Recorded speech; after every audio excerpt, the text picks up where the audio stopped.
can say as a, principal district support now, that one of the things that I've always said to my teachers is that, by the time kids are from pre-K to kindergarten, they've really not had a lot of opportunity to have a lot of missed learning.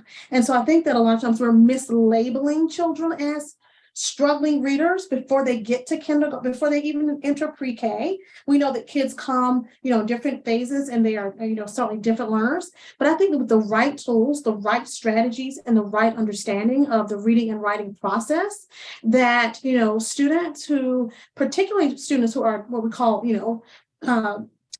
typically developing students will thrive in the right environment. And I think that we are so quick to label students as struggling readers before they get an opportunity. Now, we know that certain windows around phonemic awareness and phonological awareness and all those things, the research talks about those windows beginning to close, and the longer that you allow those things to linger, the more likely it is that children may have issues with reading and outcomes and that kind of thing.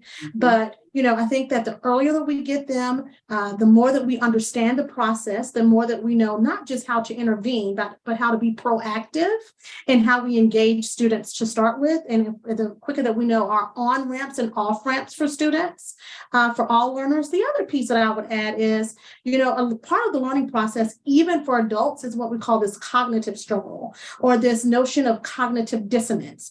Being in a place where you're having to figure it out so that your brain creates new pathways and fires in a certain way to create connections. And so what we're helping our students to do is to think about, language as a process of creating, viable connections in which, students now have these different pathways and roadmaps to then link from one place to the next. I build one pathway, it connects to another. I build that next pathway, it connects to another. So I think that just really understanding how the reading and writing process works from a developmental standpoint.